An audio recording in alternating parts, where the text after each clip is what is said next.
que aconteceu para que essa terra tivesse se tornado sem forma e vazia? Como é que surgem as divisões nas igrejas hoje? Eu duvido um ser humano sair da igreja sozinho. Eu quero iniciar com a queda de Lúcifer. Todos nós conhecemos, mas existem alguns pontos que eu gosto muito de buscar. E de início eu queria ler com os santos Gênesis capítulo 1, versículo 2. Esse versículo,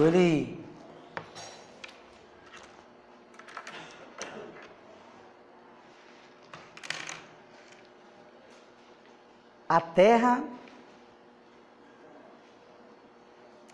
porém, estava sem forma e vazia.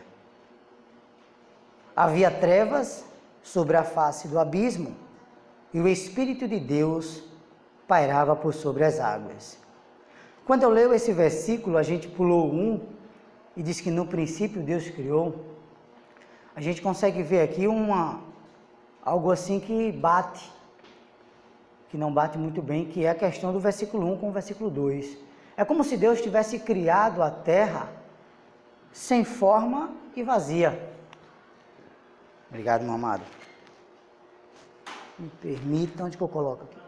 Aqui mesmo na mesa? Obrigado, querido. Então, quando eu li isso aqui, eu fiquei pensando, eu disse, como que Deus criou e criou ela sem forma e vazia? E aí, eu começo a pensar no que aconteceu para que essa terra tivesse se tornado sem forma e vazia. O que foi que aconteceu com ela? O que ocasionou para que houvesse uma grande destruição na terra? Eu entendo que algo muito sério, algo muito grave aconteceu, que não foi do dia para a noite, que houve essa destruição na terra. Eu sempre, quando olho para o planeta Terra, nas imagens, né, a gente vê ela toda deformada. E aí a gente pode ver como que isso ocorreu. Como é que era a Terra antes? Aí eu lembrei de Isaías. Tem um versículo que todos conhecemos, só gosto de ler ele para poder dar ênfase. Isaías 45, versículo 18, ele diz assim, ó, Isaías 45, 18. Porque assim diz o Senhor, que criou os céus, o Deus que formou a terra, que a fez e a estabeleceu, que não a criou para ser um caos, mas para ser habitada. Então, a terra tornou-se sem forma e vazia. É fato, é real, a Bíblia relata isso para nós. Mas como que Deus criou ela? Criou ela para ser habitada. Mas o que foi que ocasionou essa queda, essa destruição? A queda de Lúcifer. Mas qual foi os princípios que levou a isso? Foi só porque ele se rebelou? Como é que um filho se rebela com o pai? É da noite para o dia? Como é que um aluno se rebela contra o seu professor? Ele vem na segunda-feira, bonzinho, na terça ele já vem avessado? Não é assim. Ele dá sinais. Os sinais vêm acontecendo. Como é que surgem as divisões nas igrejas hoje? Eu venho de uma cidade, de Arapiraca, nós temos lá em cerca de 500 grupos, 500 igrejas, fora os irmãos da Assembleia de Deus Missão, que são 114, fora os irmãos de Adventistas, que são 7, fora um outro pastor lá que tem 14, fora essa nós temos 500. A cada 6 meses se levanta uma igreja nova, 6 meses, 5, 6 meses, 5, 6 meses, a gente ouve um relato. Eu recebo uma mensagem, o pastor me liga, pastor Dilson, olha, tal, surgiu mais uma, eu vou lá, pego o endereço. Então isso é fato, é real. Como que isso acontece? Da noite para o dia, o membro está lá na sua igreja, glorificando a Deus, pulando, tudo certo. De repente ele vira assim e diz assim, eu não quero mais fazer parte, e sai. Não. Ele traz princípios. E às vezes nós não enxergamos esses princípios. Nós queremos, na verdade, nós não queremos ver. E quando você menos espera, aconteceu. Então,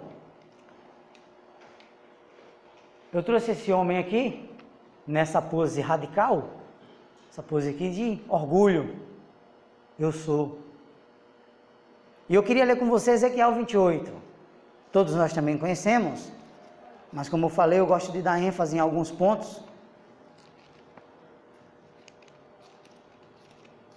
Ezequiel capítulo 28.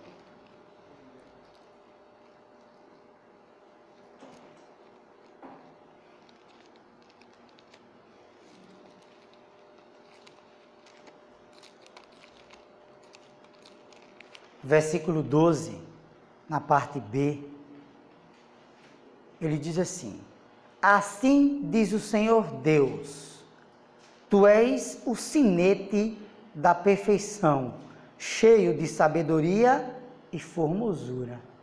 Me chama a atenção isso, porque ele é classificado como sinete da perfeição. Então Deus classifica Lúcifer como o sinete da perfeição. Algo super perfeito, que tem realmente, que é impecável. No versículo 15, ele diz assim: perfeito eras nos teus caminhos, desde o dia em que foste criado, até que se achou iniquidade em ti. Como líderes que somos, eu acredito que os senhores têm outras traduções para a palavra iniquidade. Mas eu conheço uma, que iniquidade é você viver sem direção. Você não querer ser encabeçado por ninguém. E o que me chama a atenção é que o versículo diz que se achou iniquidade nele. Se achou nele. Então, é algo que estava dentro dele e começou a florescer. Veio a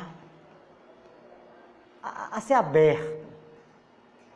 E aí a gente começa a ver nas igrejas membros que participam do ministério há muitos anos. Quando chega um dia, ele decide, chega para o pastor e diz assim: pastor, eu quero a bênção. Mas você não entende aquela bênção na hora, talvez você não queira nem entender, você fala assim: por que bênção? Não, eu quero a bênção, eu queria... Porque Deus falou comigo que eu tenho um ministério. Aí você fala assim, você chega para a esposa, o esposo, e fala assim: olha, rapaz, de repente fulano fez isso? Não, não foi de repente. Isso já estava dentro dele. A situação foi que permitiu que ele deixasse aquilo sair de dentro dele. E nós, como líderes, talvez fiquemos desapercebidos, às vezes temos tantas coisas e aí não olhamos, perdemos um pouco a sensibilidade de perceber as pessoas. Aí eu abro parênteses para a questão de José. Quando José saiu da casa de Potifar e foi levado para a prisão, a Bíblia relata que José, ele andando no corredor do cárcere, ele viu o copeiro e o padeiro.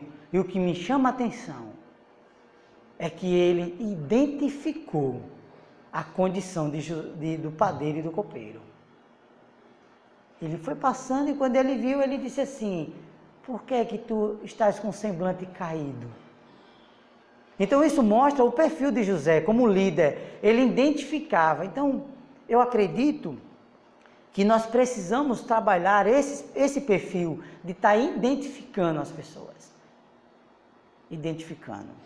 Então, meus queridos, no versículo 17 de Ezequiel 28, tem outro ponto que diz assim, ó: elevou-se o teu coração por causa da tua formosura, corrompeste a tua sabedoria por causa do teu resplendor, lancei-te por terra diante dos reis, te pus para que te contemplem.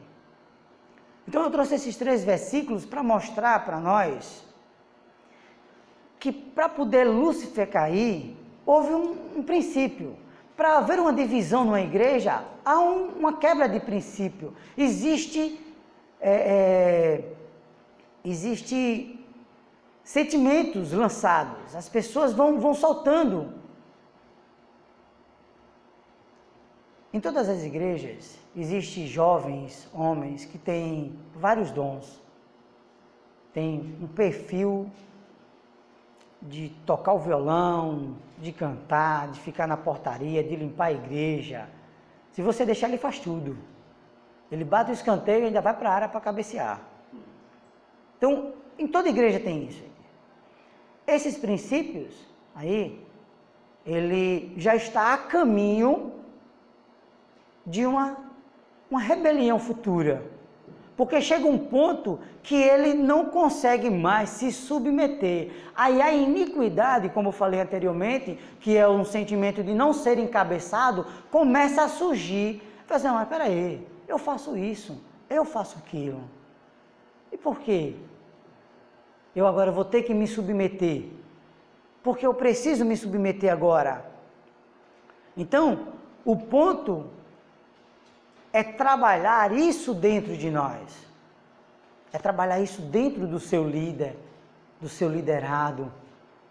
Mostrar para ele que esses princípios, infelizmente, nós temos dentro de nós. Para sustentar isso que nós temos dentro de nós, eu trago a vida de Jó. Que o Senhor conversa com ele, do capítulo 1, fala com ele do capítulo 1 ao capítulo 2, e dá testemunho dele, e no final do 2,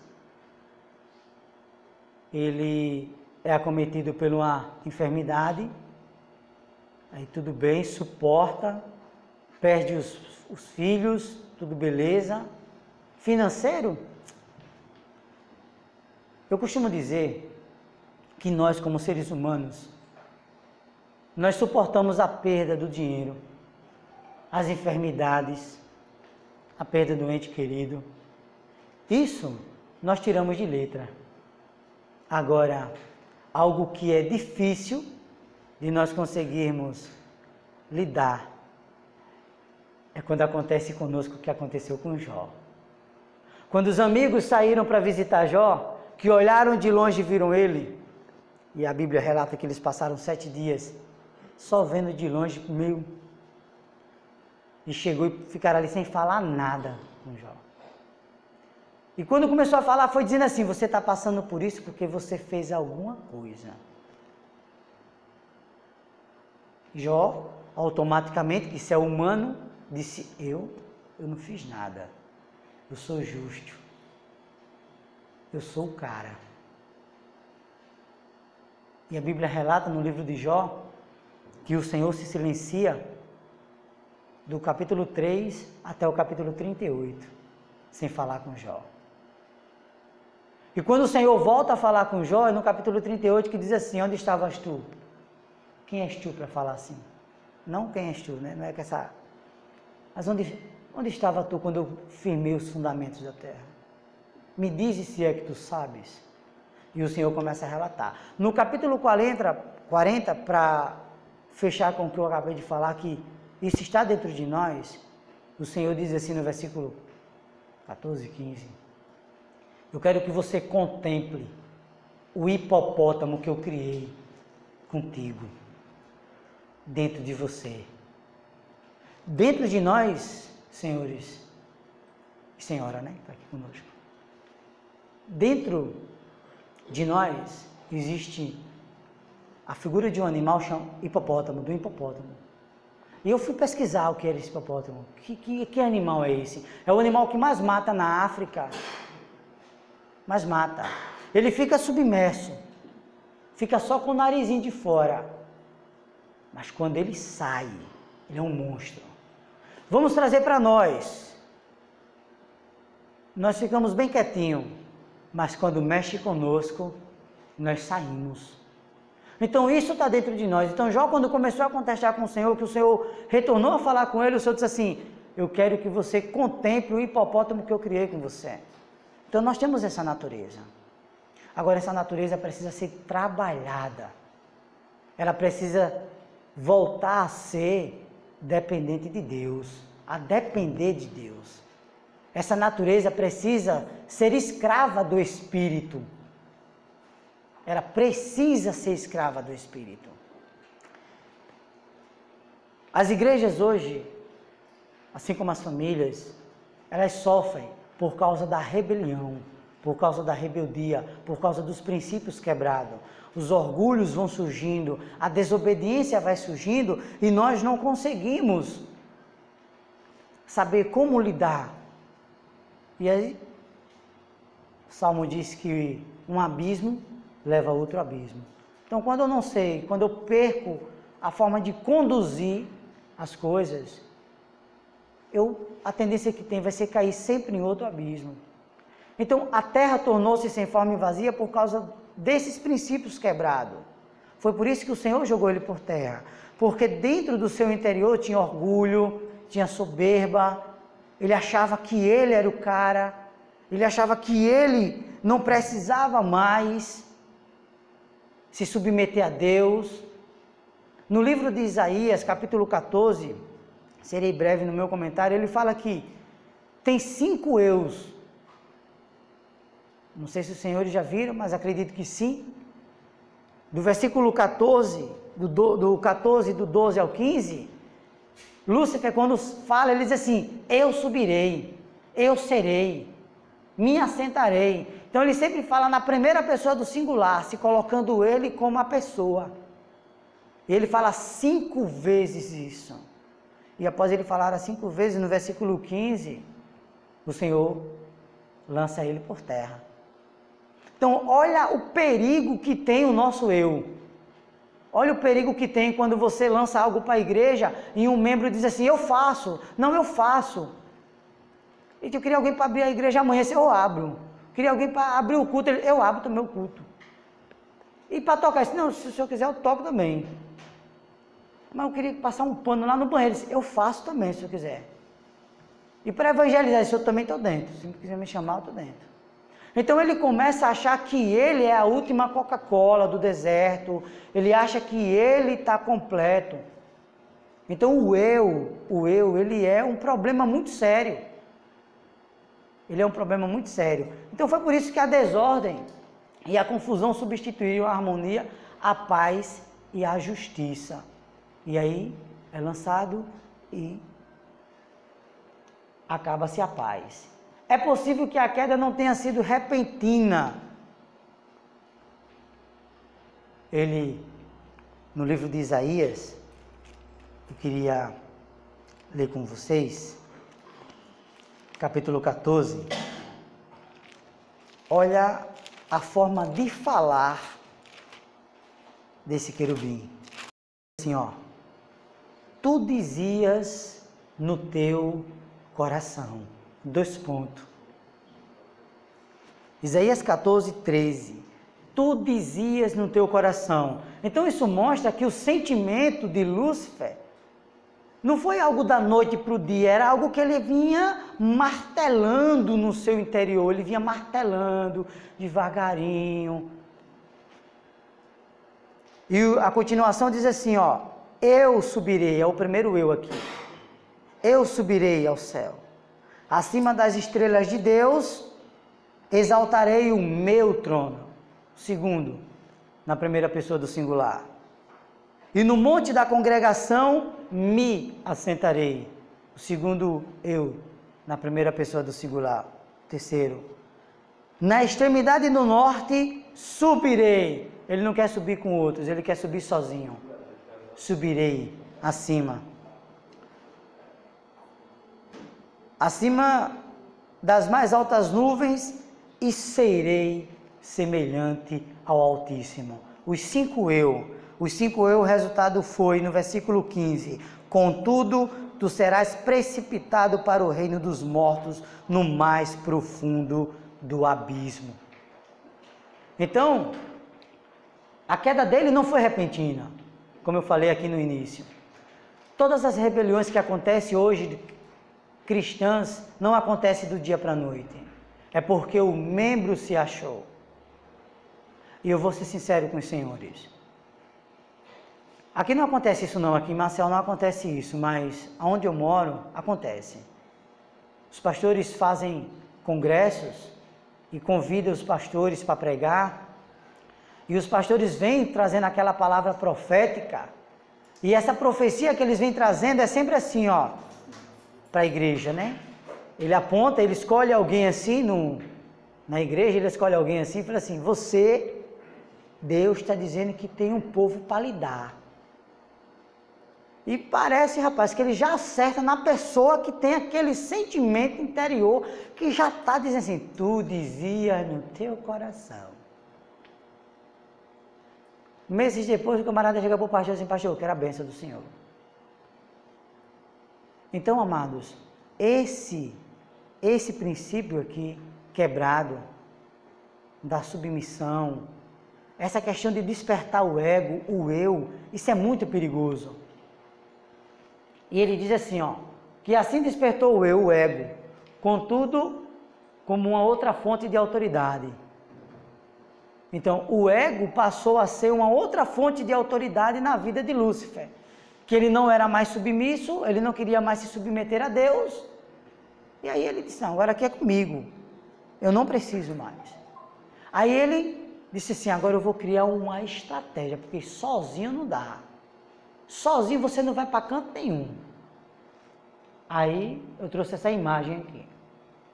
Essa imagem representa um comércio. Está aqui o camarada aqui fazendo negócio, vendendo aqui ó, no caixa. Isso é um comércio. Lúcifer fez a mesma coisa. E nas igrejas acontece a mesma coisa. Não é o comércio de uma pessoa chegar e... Se vou colocar aqui uns livros para vender, uma Bíblia... Eu já fui colocado para fora de umas 3 igrejas. Colocado para fora no sentido de quando eu terminava o culto, eu trabalho com livros, o qual também vou apresentar para os senhores no final. E quando chegava no final, o pastor dizia assim para mim, pastor Dilson, agora os livros o senhor bota naquela porta para fora. Por quê, meu pastor? Não, para não fazer comércio dentro da igreja. Aí eu disse, entendi, então ele está baseado em Ezequiel 28:16. Só que ele leu errado.